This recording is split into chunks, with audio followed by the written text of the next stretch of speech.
So what is blended learning? You will be able to see.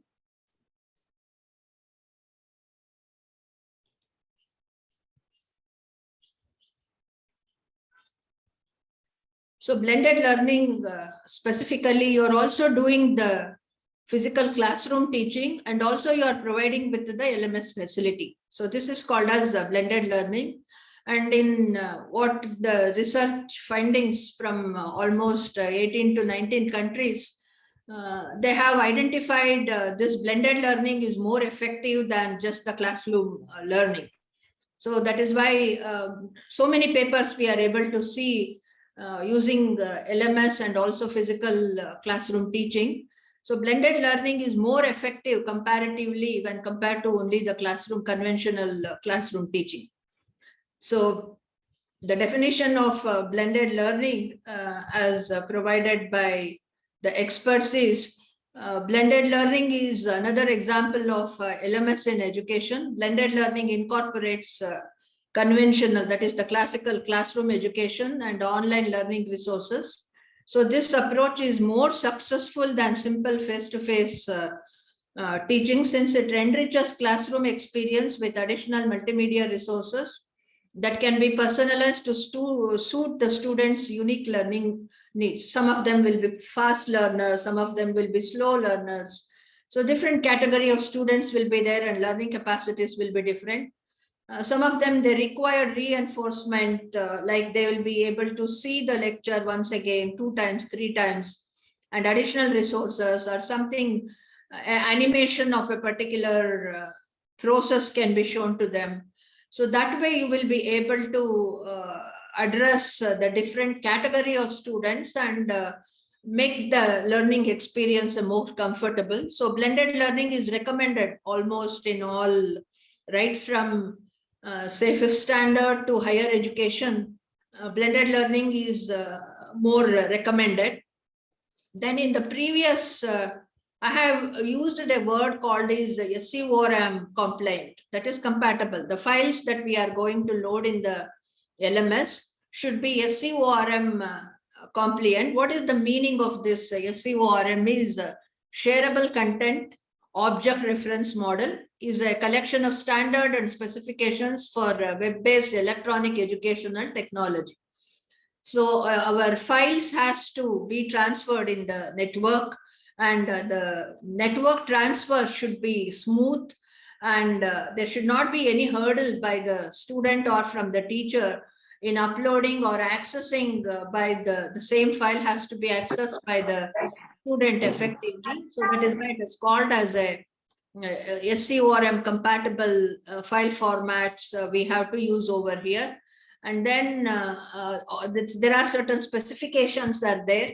So accordingly, we have to prepare the file in that particular format and we have to upload it to the environment. So both from the student side and from the teacher side, there should not be any technical hassle.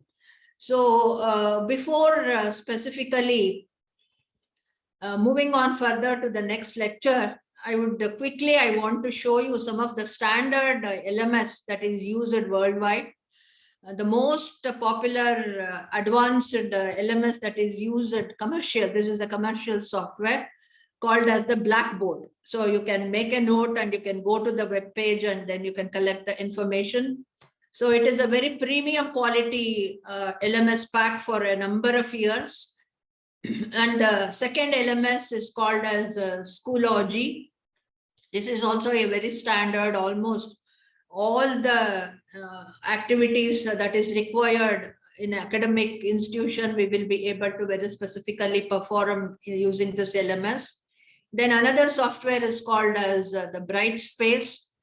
This is also a very standard and very high level LMS. And then another one is the Canvas. Canvas is very popular, and I'm also going to show you the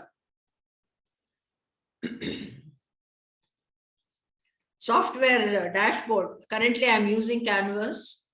I'm going to show you the software itself. See here, this is the login that I have done, and this is the dashboard. So you will be able to see over here, we can have our own account. And then the courses we will be able to create, and then we can set the calendar that when is the starting of the semester, when is the ending of the semester. And then we can see all our whatever classroom activities that we are going to do. We can upload all the material over here, and then very conveniently we will be able to. This is the actual software dashboard that I am showing over here. So very easily we will be able to utilize the software, and we will be able to upload our content. But this is a trial version that I'm showing over here because my license has paid license has expired. Then one more, during the COVID period, we never had any LMS system over here, but still we had to communicate with our student. So this is the classroom, Google Classroom LMS that I had used, that I'm showing over here. Nearly 3 courses I was conducting parallelly. So here you will be able to see the genetics MSc batch, and then the molecular biology 8th semester, and then one more PG diploma. So here, if I'm going to go to the 8th semester over here, you will be able to see here how I have given the assignment.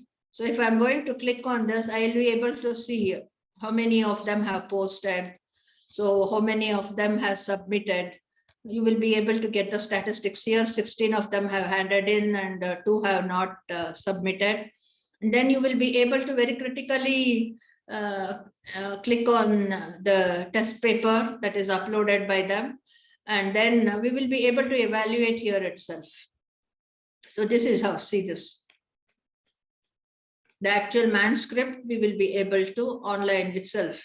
We will be able to evaluate here. So this is how effectively, whether we have a very high-end LMS or we are having whatever facilities that we have, we will be able to utilize. And nearly during the COVID period, nearly these 3 programs successfully we conducted in the online model and completed. This is another program that I'm showing over here. See, using the Google Classroom itself. So you will be able to see here. So 2.1, 2.3, 2.2, these are the different papers. And then you will be able to see all the activities that the student have done. Some of them have uploaded the PDF, PPTs, whatever assignment that they have given, see here, you will be able to, the test papers. See this, handed in. So this is how very effectively we will be able to see this. Okay, so this is how very easily we will be able to monitor and we will be able to do the assessment also over here. Marks also we can enter over here. So what I mean to say here is these are some of the say commercial LMS that we can use depending upon the finance that an educational institution is having. Then along with the commercial LMS, I'm also showing the open source LMS. Very critically, we had a very major UGC project for nearly 7 crores. We had nearly around in 32 subjects, we created the content development, and in the Moodle platform, only we launched the content to the UGC project we had done. Specifically at the time, we effectively used the Moodle. We did not go for any commercial LMS at all. So this is the Moodle platform, and very easily we will be able to download it.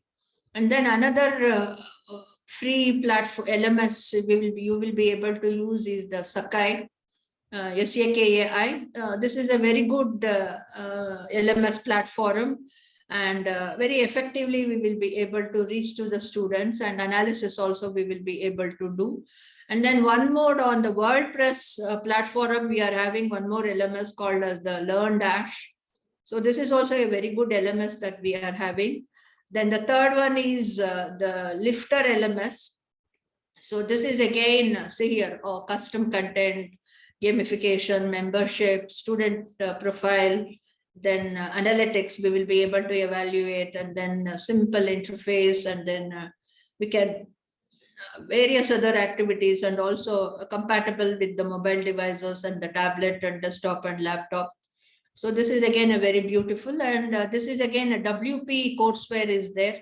So this is also, you will be able to see a drag and drop option is there for our content, and we can protect our courses by giving appropriate security password and other things, and then drip the content, a powerful quiz, and then grade the books, and then manage the students, course certificates, personalized email notifications we can give. Use anytime option is there, instructor role, and then course prerequisite, and then we can even collect the course fee through the software itself. To a specified account, the students has to pay the money and then they can enroll here. So even the admission process, this is again, WP courseware is complete facility from the admission till the certification it is providing. It is a very good software. Then of course, now new softwares have come into the market, Sensei and the LearnPress. These two software are also very useful, but compared to this, this software is highly, almost all activities of a course it is going to provide. So to summarize the first session, so whether paid or open source, we have plenty of choices when it comes to learning management system in higher education. So built with APIs and other interoperability integrations, the LMS will continue to play a central role in higher education in years to come. The teacher we have to prepare ourselves with technology. So mere classroom teaching will not be sufficient for the students. We have to reinforce our delivery with LMS. LMS offers centralized learning facility to colleges and universities. It helps to update and manage learning material easily.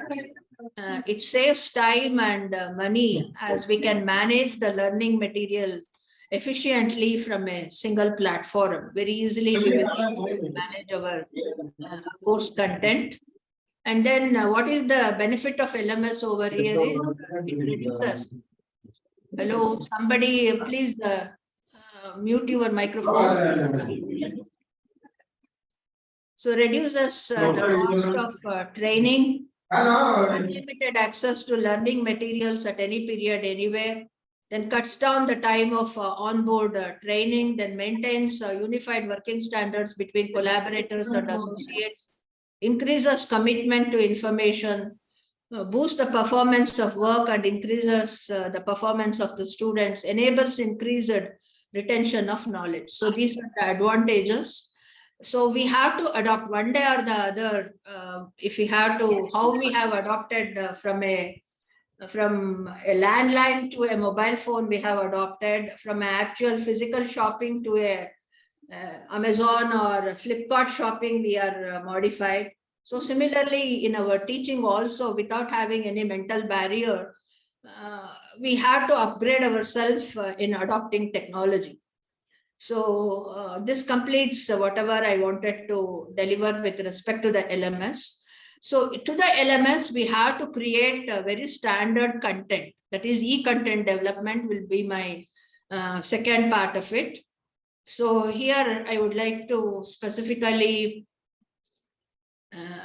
show you. So this is the Vidya Mitra the central government has done. So here you will be able to come to this particular page. Various topics you are going to get the recorded video lectures, competent people introducing HTML part 2, then algorithms in computer science, network and protocols. So one will be able to very critically. So for example, if I'm going to show you introduction to HTML part 1,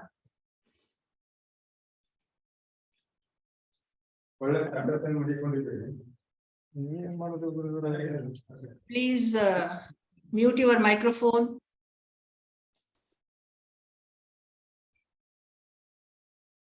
So this is how you will be able to see here. This, if you are going to click on this.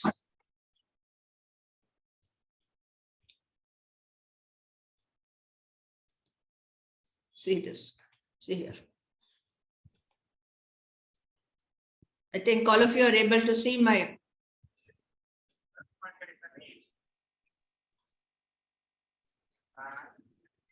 Yes.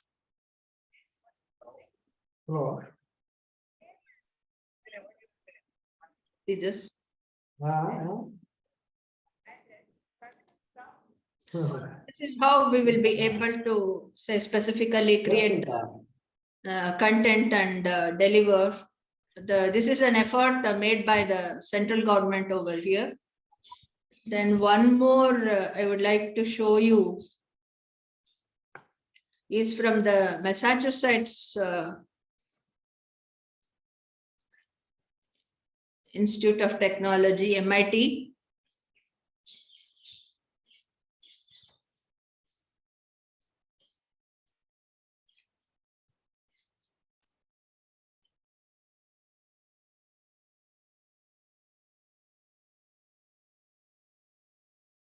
See here.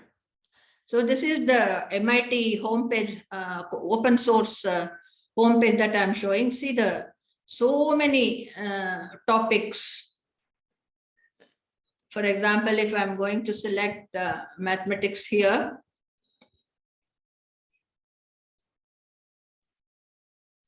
see this single variable calculus. So mathematics, differential calculus, these are the keywords. If you are going to apply, you're going to get it. See, this is, see here. So if you're going to come down, lecture notes are available, lecture videos are available. Okay, so PPTs are available, and then exams with the solution, then problem sets are available. So this is how almost all the contents are specifically available from this page, and the teacher who is the instructor. So this is how very systematically one will be able to upload their content here. This is almost 10 to 15 years back itself, the Massachusetts Institute of Technology, they have done. See here, problem sets, examination, and all the required material is available from here. So this is where one has to very systematically see. If you are going to come over here, see this. Finite element, so whether it is a graduate or an undergraduate, engineering, mathematics. So this is how one, who is the teacher, mathematical modeling for beginners. See here, lecture videos.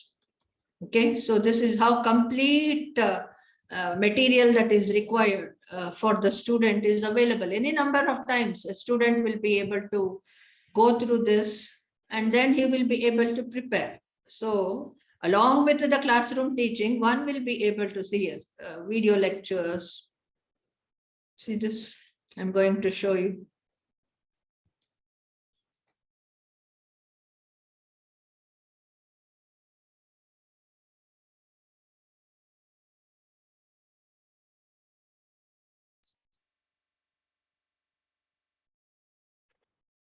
See there.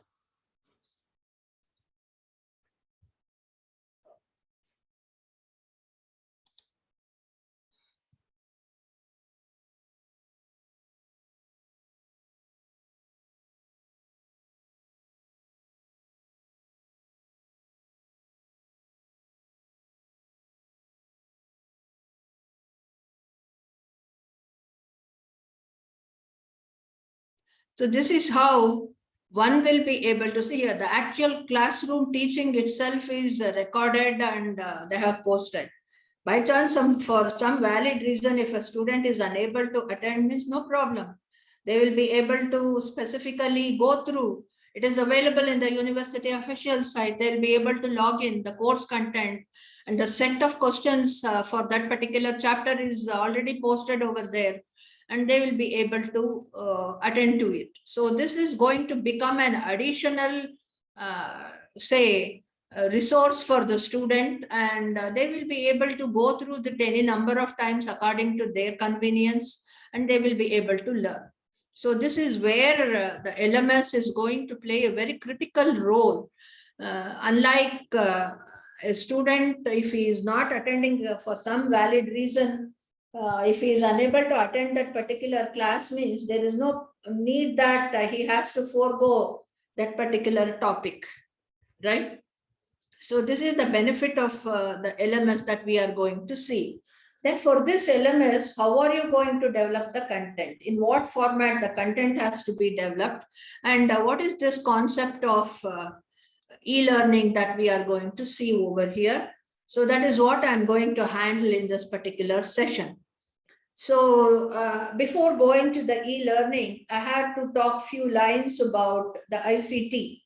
ICT stands for specifically the Information Communication Technology. Information communication technology we are effectively using in all walks of our life, right from ticket booking to procuring the food, for the booking of a cab, and for e-banking and e-marketing. We are using the information technology facility very effectively. So why not adopt the same technology in the field of education over here? So technology has disrupted all areas of our life and education, and it's no different, especially after the pandemic. More schools and universities are looking towards online learning as a permanent teaching method along with traditional classroom teaching. And with most of the institutes have used some form of online teaching in the past 2 years. If we are going to see a statistics, just now I showed my own case over here, nearly 3 courses and 2 papers we have to complete. So we have to, at the time, we did not have any high standard LMS system. We used the available Google Classroom itself, and which was more effective, and we used the Google Meet or the Zoom in order to take the online classes. So thereby, so what is the need and importance of ICT in education? If we have to justify that is, you have to see the psychology of the young minds.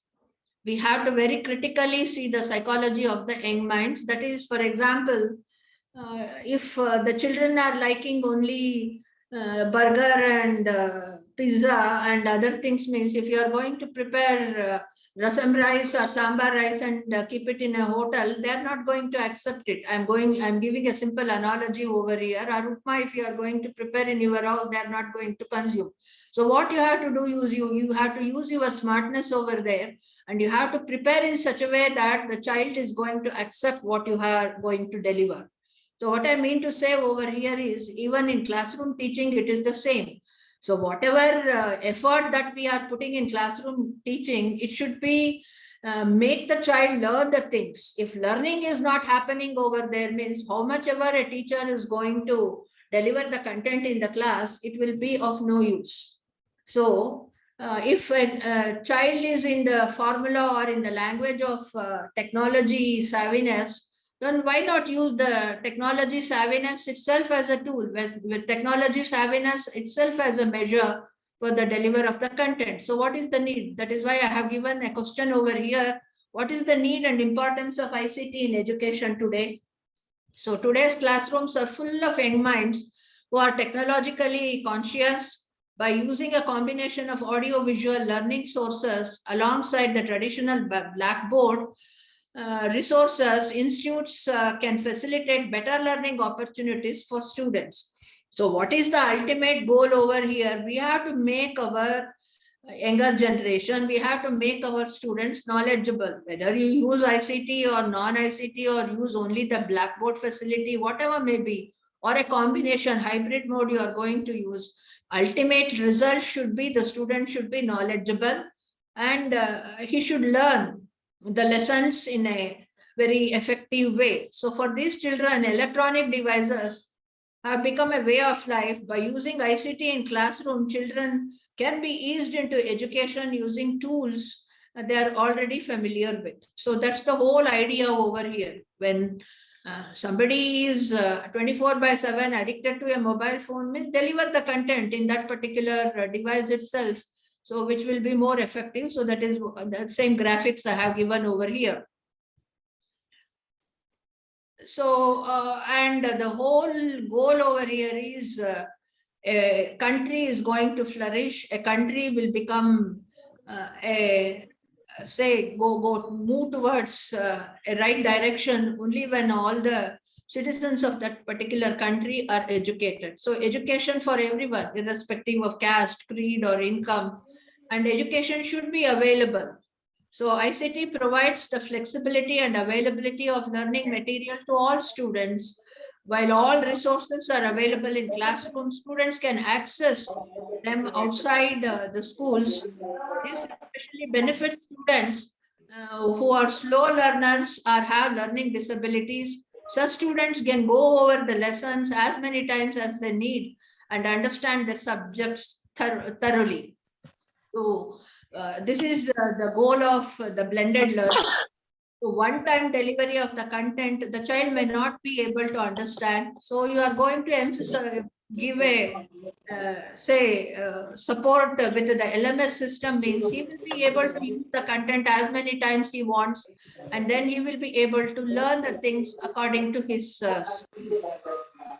So since the youth constitute more than 60% of our population, it is mandatory to design a curriculum that aids skill development of youth, along with providing quality basic education. This is the goal. Every institution, every teacher should have this in the mind. Skill development. It is not just delivering from the teacher side.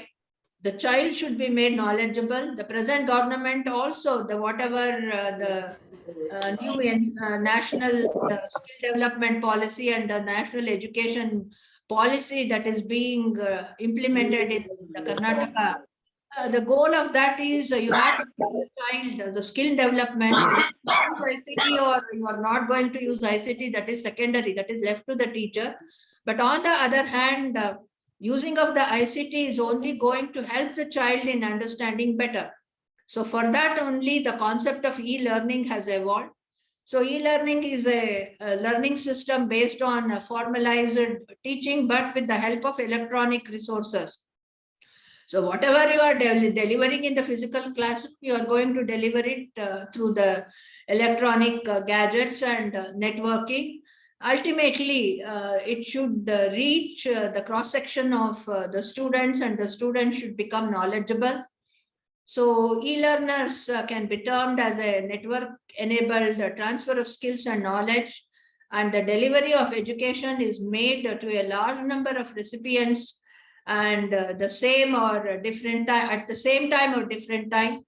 And specifically, it was earlier there was a lot of resistance from the teaching community and also from the parents, that it was assumed that this system lacked the human element required in the learning. But now, because of the pandemic, slowly people are accepting and they are seeing in a hybrid mode, it is more beneficial. So this is the current scenario that I am showing. You can see the VR over here, augmented reality, and then virtual reality, and then here you will be able to see more with ease how the students are utilizing. And even in the medical course, in some of they are using the VR, and they are using the entire anatomy of the human body is taught using the VR system. So the rapid developments and advancements, progress in technology and the advancement in learning system has to be accepted by the teacher and the student together, and it has to be very effectively implemented. So introduction to computers was the basis of this revolution. And in the passage of time, we get hooked to the smartphones, tablets, and other electronic devices. And the books are slowly getting replaced by the e-books, educational material like CD-ROM, pen drive, and other. And now, of course, we are all of the material is available online in the cloud storage. So these are the benefits that we are seeing over here. So what is the ultimate result that we are seeing in today's scenario is e-learning has transformed education in both schools and businesses, making it easier for students and employees to learn at their own pace in an environment to suit them wherever they are comfortable. Whichever time is comfortable to them, they will be able to log in and they will be able to learn. So what is the future of education? It is clear that e-learning will play a huge role in the delivery of learning material. So this is the many research papers yesterday I was going through, and they have made a very hectic survey in almost 18 to 20 countries, and the cross section of the younger students statistics they have taken, and the ultimate summary of the paper, whatever I'm showing, I have taken from the summary of a research paper. The same verbatim words I have not changed over here, the same words that I am showing over here. So the e-learning is permeating business, schools and colleges as a means of providing education in a more flexible way. So look at the education sector, for example, 53% of university teaching has moved online, and it's no wonder that 88% of people believe that online learning will be a part of school and university education going forward. So this is the whatever the research paper, actual survey they have made and the statistics they have given from almost 20 countries. So this has the COVID period, especially whatever resistance that was there from the teaching community or from the student side, invariably that resistance is removed during the pandemic period. 98% of organizations during this period, they used the virtual means. The teacher and student connectivity was done virtually, and they switched to e-learning in especially apparent, and you look at the budgets of the training of employees or the say the university or the school level learning statistics. If you are going to take almost 98% of the organizations, they have switched on to the virtual learning mode. So specifically, the most important benefits we are going to see over here is flexibility, more engaging hours of classes, the opportunity to grow the skills. And if you are going to see the global scenario, e-learning also makes a bond between students and teachers. So for example, you're also, if you are if you go through some of the paper articles, you are going to see off and on, we are going to see in LinkedIn and in paper newspapers, we are going to see that mathematics teachers from India and science teachers from India and computer programming teachers from India, they are teaching the European and American students. Sitting here in India, the teachers are teaching the European students and specifically the American students, and whatever homework and other assignments that are given in the American schools, those assignments, our local teachers, Indian teachers, they are helping those students in solving those assignments and writing those assignments. So what I mean to say over here is the connectivity is global, and what are the benefits is accommodates everyone's needs. So age will not be a barrier over here. A 40-year fellow or a 50-year fellow, if he had to enhance his skill in some latest computer programming language, means he need not be ashamed. Physically, if he has to attend a class, means he may have certain restrictions, or he may feel very conscious. But on the other hand, when you are there in a e-learning module, you will be able to say, don't have to feel very critical in going to the physical class. So that is why it accommodates everyone's needs, and then lectures can be taken multiple times, and then quick delivery of lessons, scalability, consistency, and even the admission cost for these courses will be very less. Because, and also the physical, you don't have to move out of your home, or you don't have to move out of your hometown. In order to get the best education, you don't have to move out of your town. And also almost all the online or e-learning modules are developed in a hassle-free way, environment friendly. In any device, you will be able to open it, and then you will be able to learn. So what every system has got advantage, and every system also has a disadvantage over here. So let me talk about the positivity of the program, and later on I'll come to the negativity of the program. More flexible, mobile, no travel, lower the cost, tailor according to our learning requirement and the speed of our learning and technological possibilities, and it is global. If I want, I'll be able to log into the Massachusetts Institute of Technology website, and then if I'm going to pay for a particular course, even I'll be able to undergo the training, and then I can get myself certified by taking the test. So what is the disadvantage is lack of control. So when we are going to enroll ourselves for a virtual classroom learning, we will not know whether our children are really learning it or not learning it. There is no supervision over here. So that is what is called as lack of control. And learning and approach is, unless we are focused to learn, we will not be able to learn the things. If a student is not focused, and forcibly if the parents are going to admit him, means if he is not inclined towards learning it, you will not be able to make him learn the things. And then going to a college, going to the class and interacting with our fellow classmates, that joy is entirely different. Sitting in a room and then looking at the laptop monitor or the computer monitor or the smartphone monitor and learning the things itself sometimes will become a mental barrier. The joy of interacting with our own age group students and then spending the time and learning, that itself is a different environment. So learning in an isolated environment has got its own negative impact. And then there can be technology issues, especially the rural students. They may not have the smartphone, or laptop facilities might not be there. Or on the other hand, the family's economy might not allow the child to buy a new laptop or a mobile phone. So all these technology hassles are there. And then computer competency. Computer competency means at least the child should be minimum knowledge of computer operations should be known to him.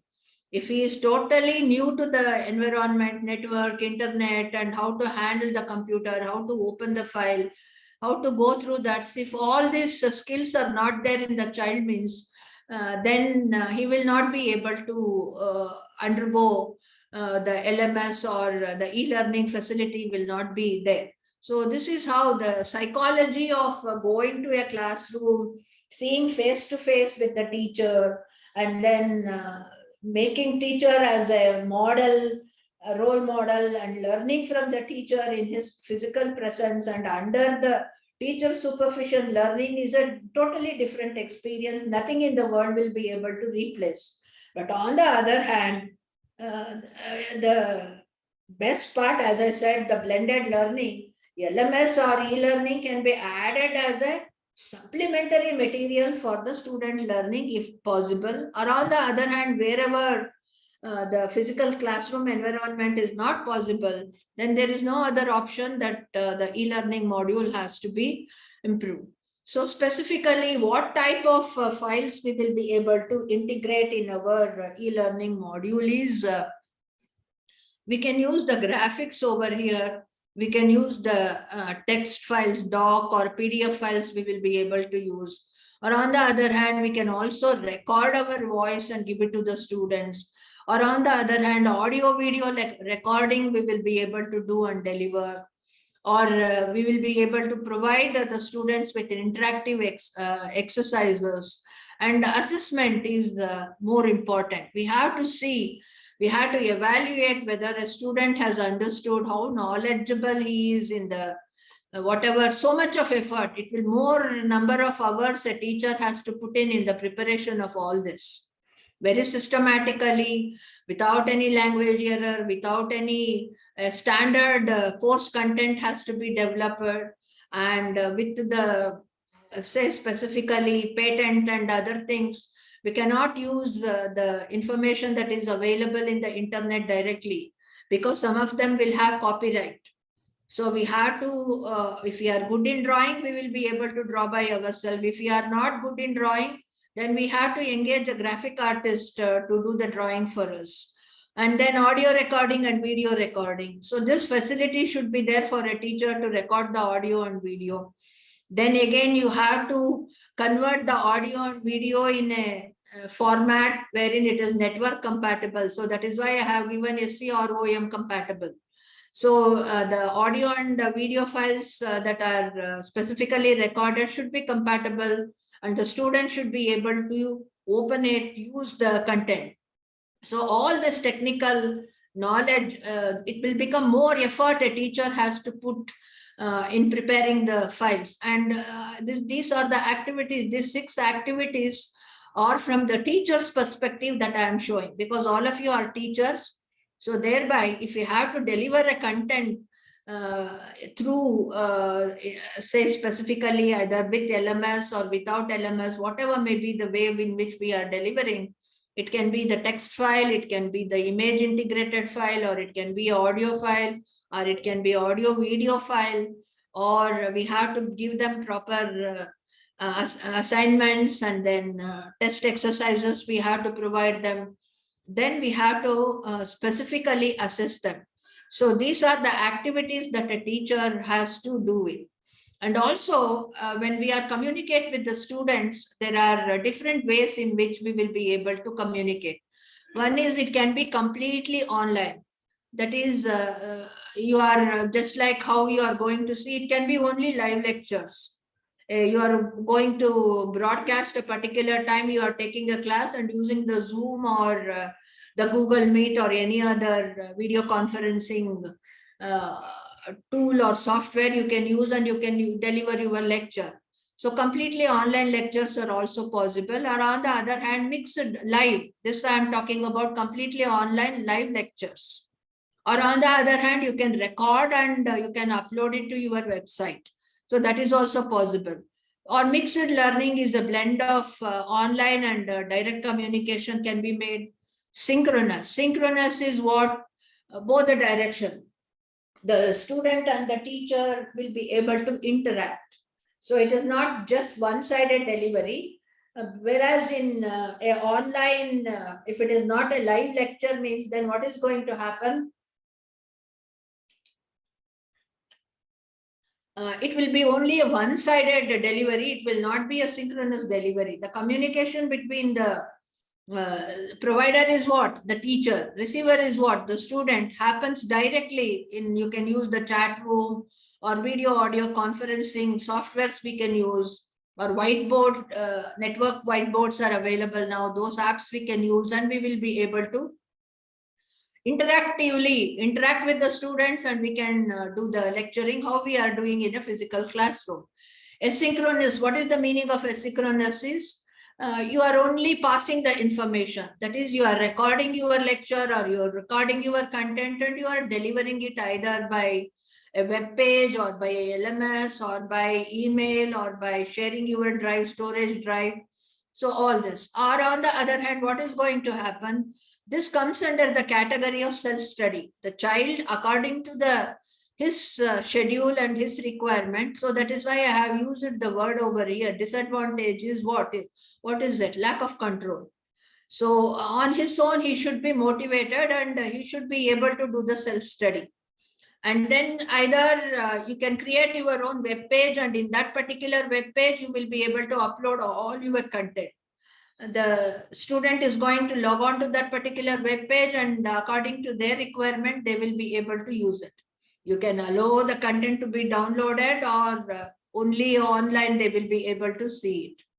So then where the internet facilities are not there. So in India, you cannot expect in the rural place and other places, everybody to have the smartphone and internet facility. So at that time, a CD can be given to the student with the loaded material, or nearly a 3,000 today in the market. For 2,000, 3,000, the tablets are available. So one will be able to preload the course content in the tablet and give it to the students. Again, if you give the CD to the student, what is going to happen is the student should have the economic facility to buy a computer or a laptop in order to use the CD. If that is not there, means if you give a CD to the student, it is of no use. So that is why On the place of CD, what can be done is a 3 to 4,000 tablet can be given with the preloaded material. So he need not log into internet. Whatever content that is already stored in the in the tablet, he will be able to use it. Then the most effective way, as per the research, in very effective way that we will be able to reach is through the audio video visuals.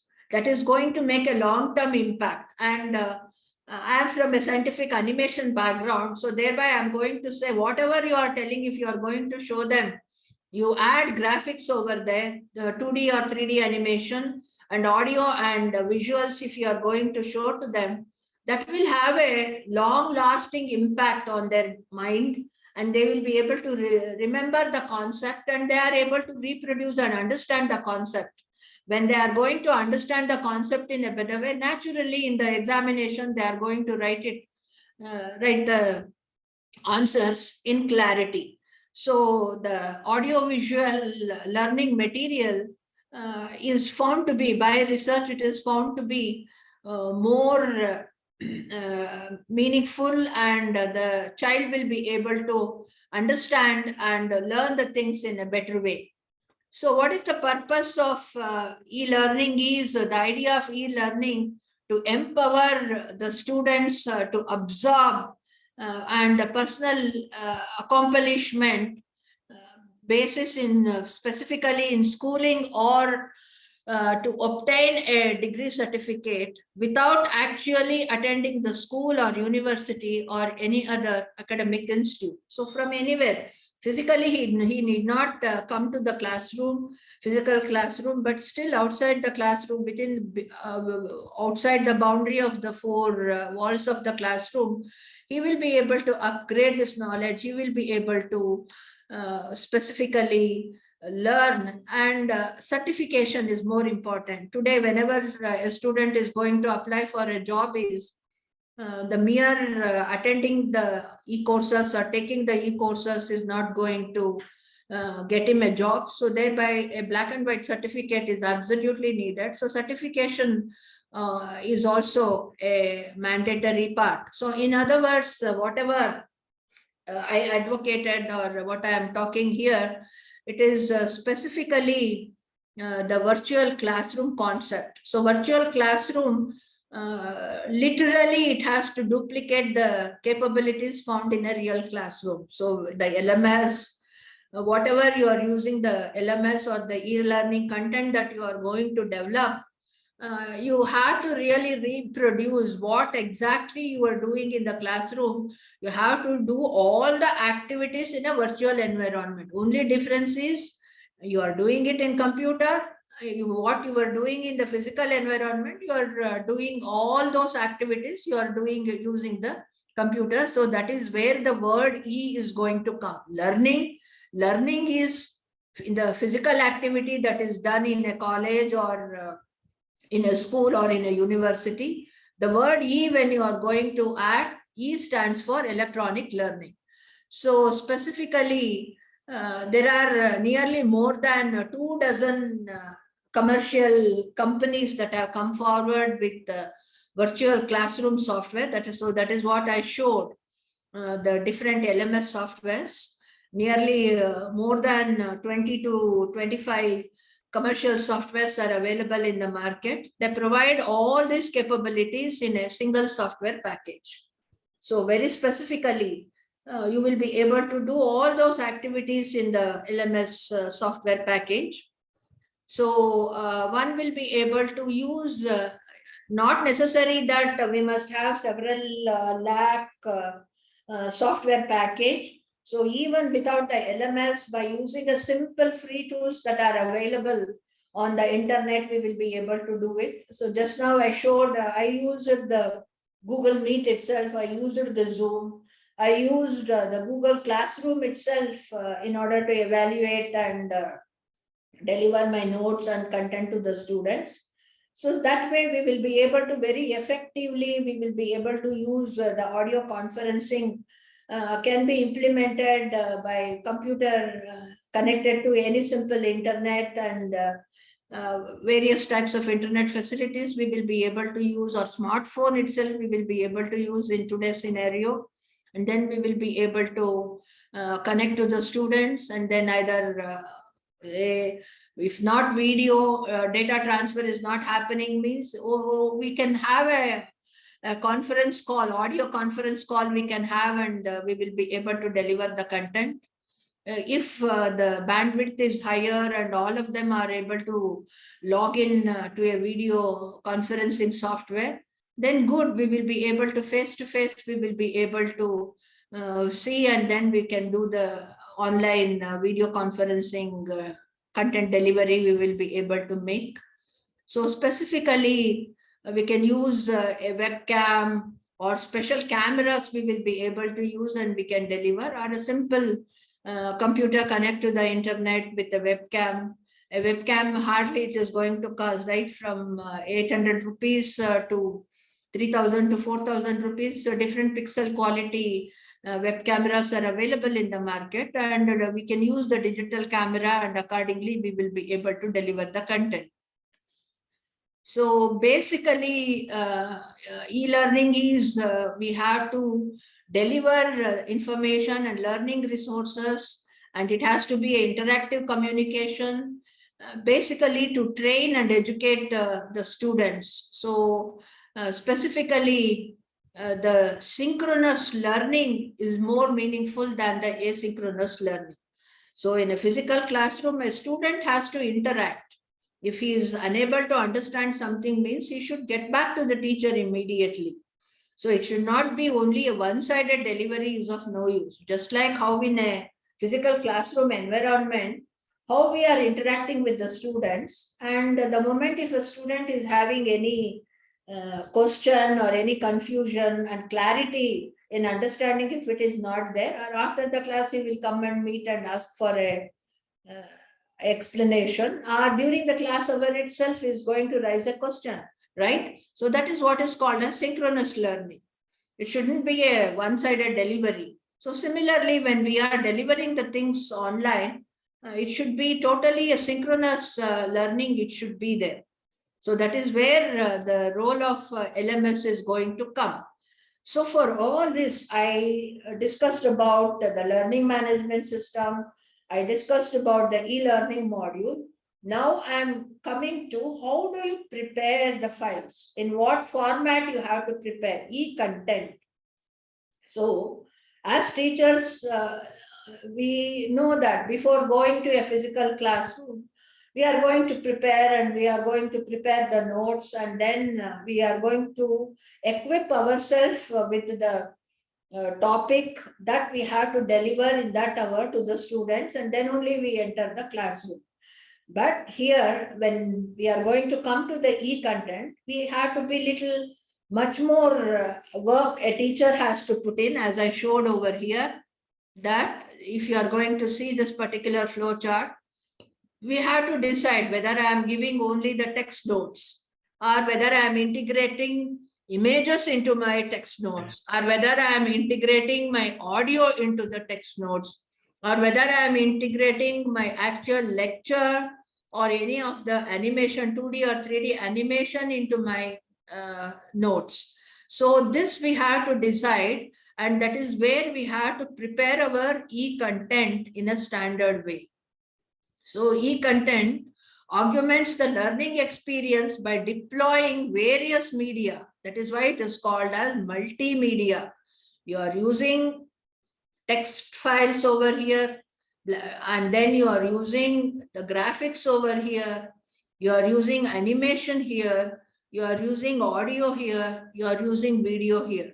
So that is why it is called as multimedia, or various media for visualization and explanation of abstract ideas, keeping in view the diverse needs of learners. Diverse needs, all the students are not there on a common platform. Their learning capabilities are heterogeneous. Their learning capabilities are different.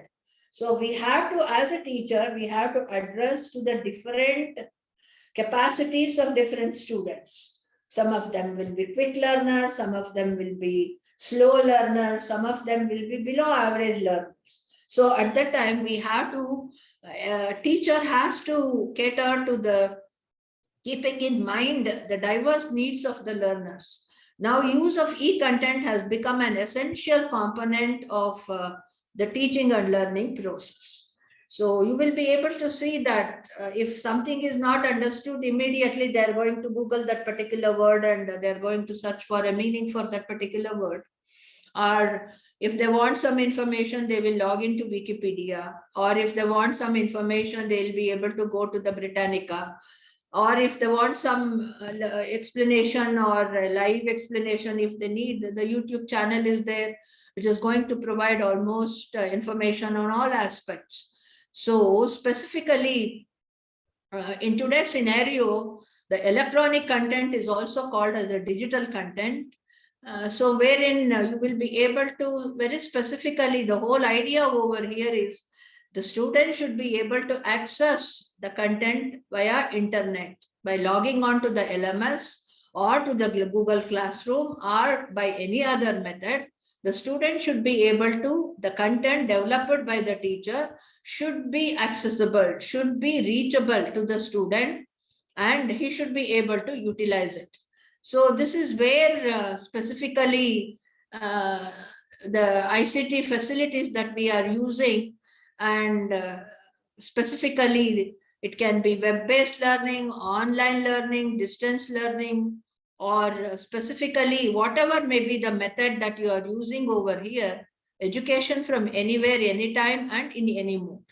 Whether it is a hybrid mode or only an online mode, or whether it is completely a synchronous learning or say asynchronous learning, whatever may be the technology that we are going to use.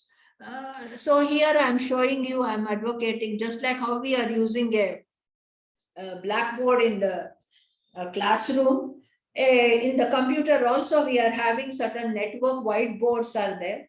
Just like how we are going to write in a classroom in the blackboard, we are also using the whiteboard, using the mouse or specialized tablets and pen.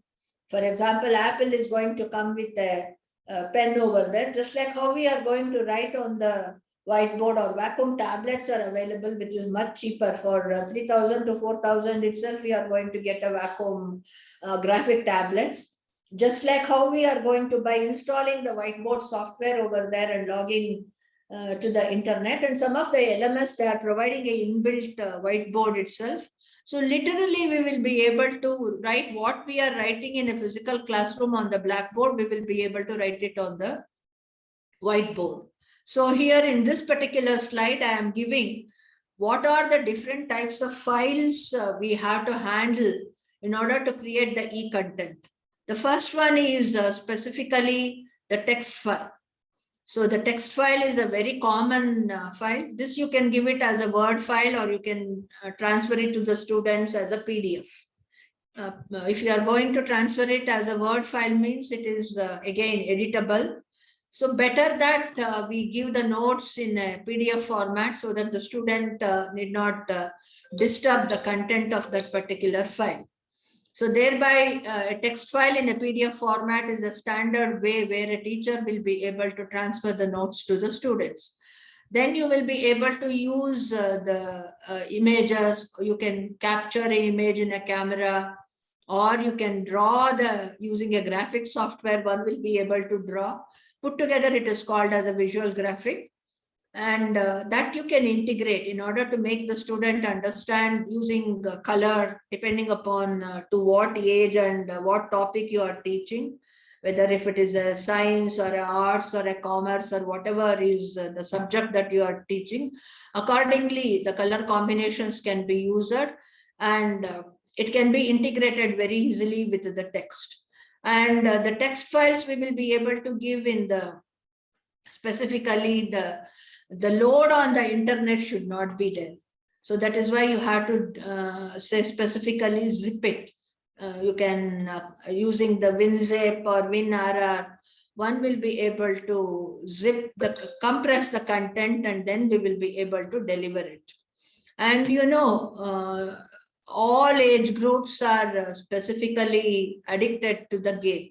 So mere text files, black and white notes if you are going to give, and self-study quiz can be provided with, say, innovative gamification, it is called as.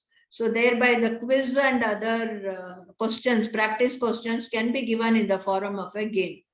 So then on the other hand, at the higher level, at MSc level or at the PhD level, the student should be familiar with the journal publications. So e-journals has to be made familiar to the student.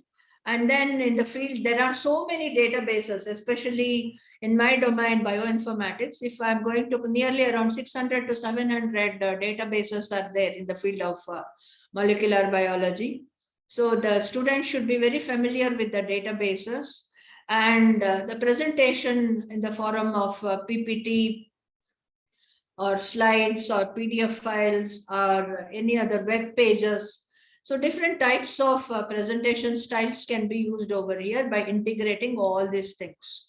So on the other hand, when you are going to come to the different forums over here, it can be audio file, video file, and then it can be the scientific simulation over here. And we will be able to effectively use the 2D and 3D animation. If you have seen the Byju's or Vedantam or Coursera course material, if you are going to see, they have integrated all of them together. So then it should not be a unidirectional content. It should not be.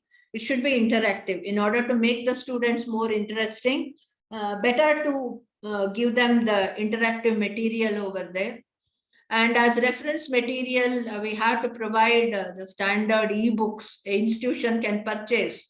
Instead of taking the physical book standard textbooks to the physical library of the institution, they will be able to procure the e-books, and that they can store it in the LMS of that particular organization. And then one will be able to specifically impressive, this is the latest one, virtual reality and augmented reality. Even in medical education, where they are unable to show, they are using very effectively in engineering and in medicine, they are using the augmented reality and virtual reality. So very effectively, we will be able to give a real-time experience to the students regarding the anatomy of the body, or the, say, civil structures or environment. So the augmented reality and virtual reality is the order of the day. It is very well integrated. And now the artificial intelligence, and also specifically they are integrating in the learning management softwares. And then say specifically energized books. Energized books means if you are going to integrate the game and the virtual reality and augmented reality, instead of a plain PDF ebook, if you are going to make the book interactive, and certain say videos and audios are there and real-time simulations are there, that you are going to call it as an energized books. So this is going to really hold the attention of the students, and the students' mind, young mind, which is highly savvy to technology, which is rather I will use the word highly addicted in today's scenario to technology and mobile phones and other electronic devices. It will hold their attention for some time, and they will be able to learn what we want to deliver on a blackboard. Now the chalk and talk technology may not hold the attention of the students in a classroom at all. Though the chalk and talk technology in some of the subjects is the best.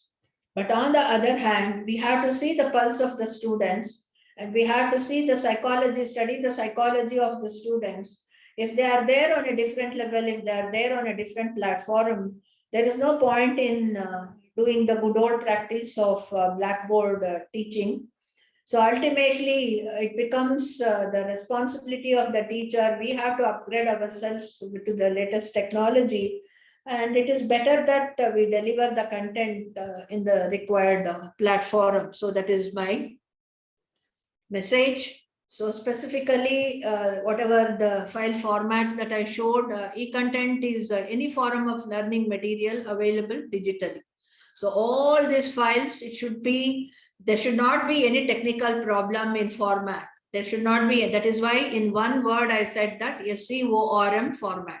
SCORM format means in the internet, it should be in the network, it should be easily transferable, and it should open in any device.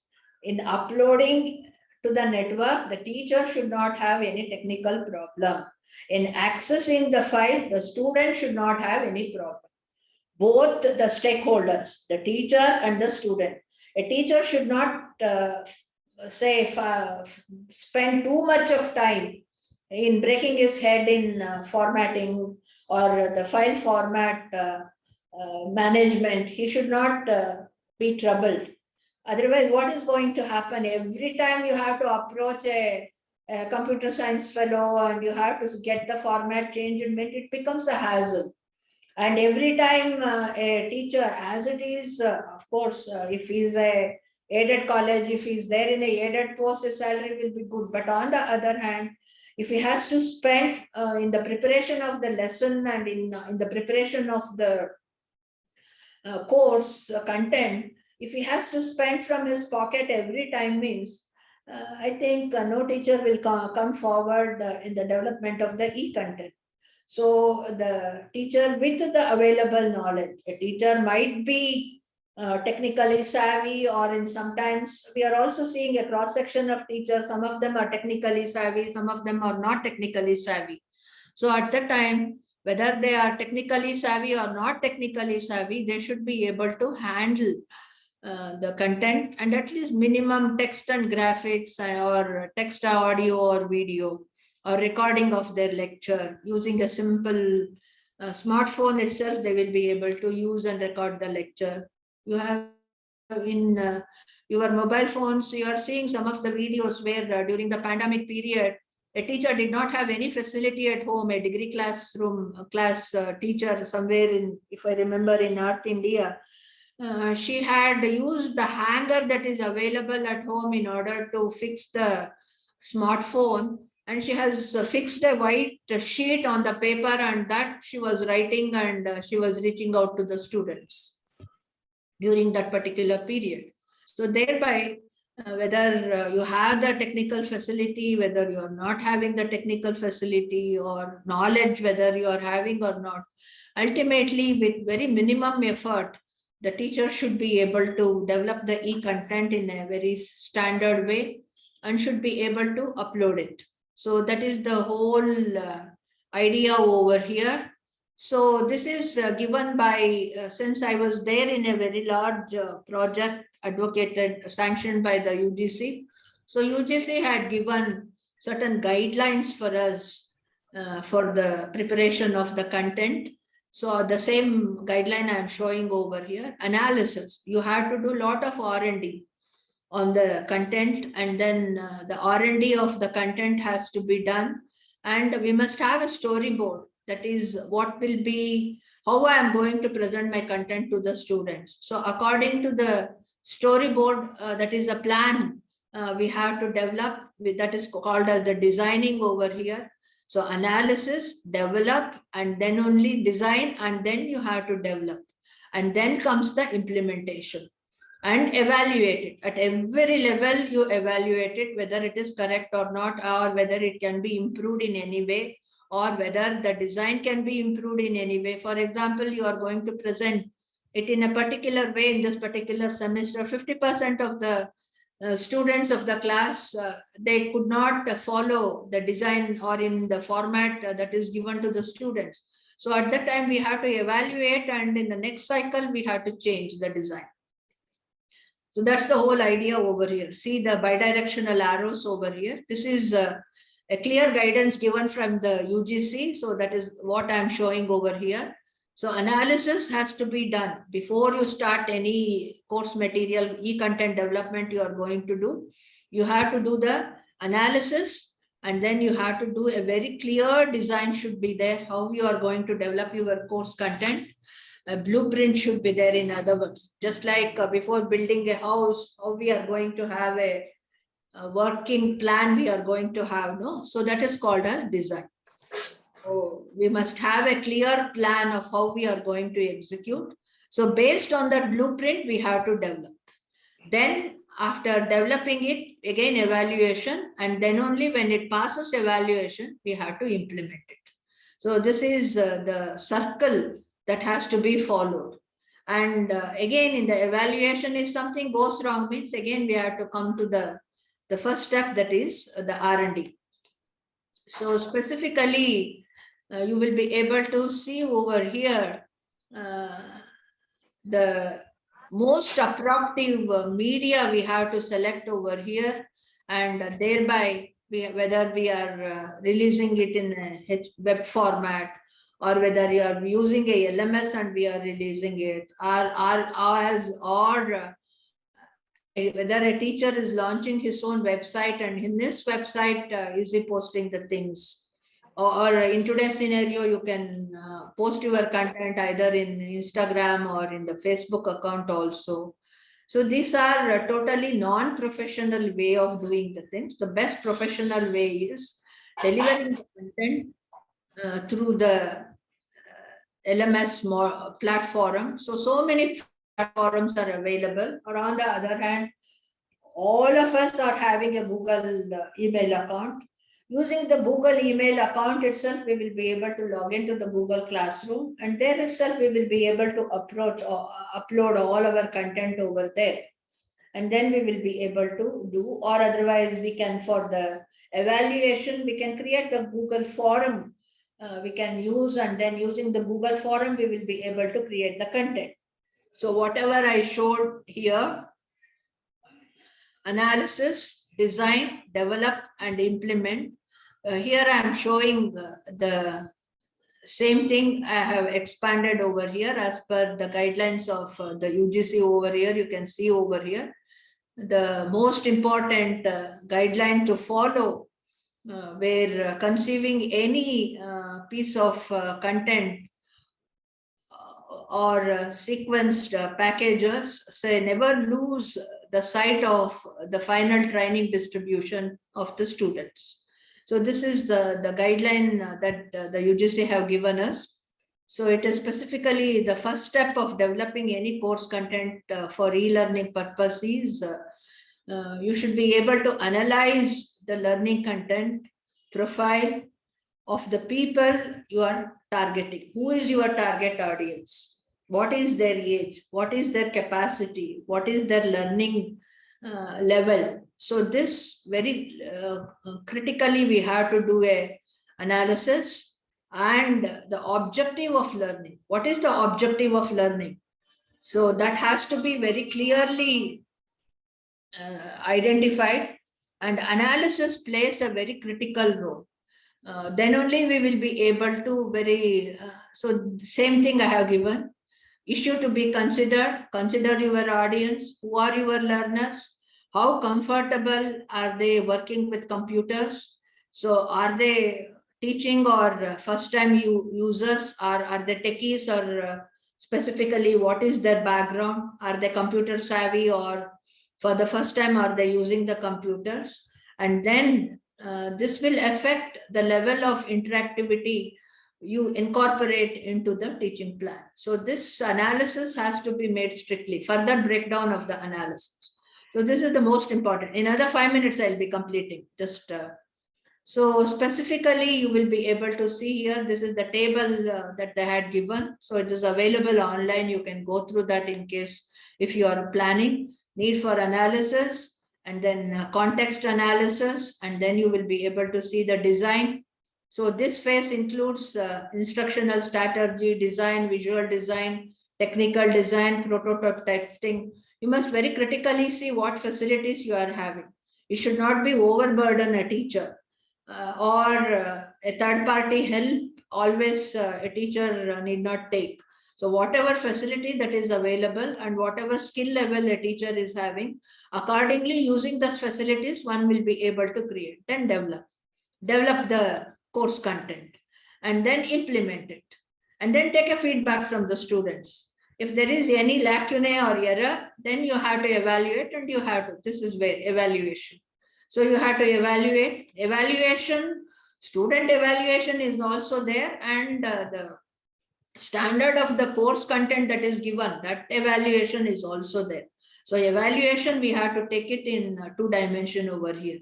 The student also has to be evaluated, and the feedback of the content that we are going to give it to the student also, that feedback also has to be taken and it has to be evaluated.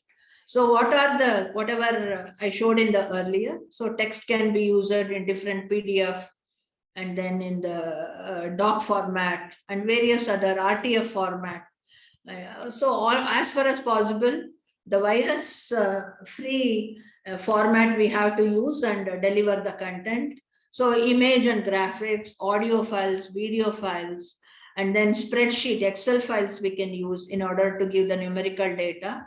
So all this we will be able to integrate, and finally we will be able to. So specifically, ultimately what we have to see here is the e-learning should upgrade the learning process of the student. It should enhance the knowledge of the student.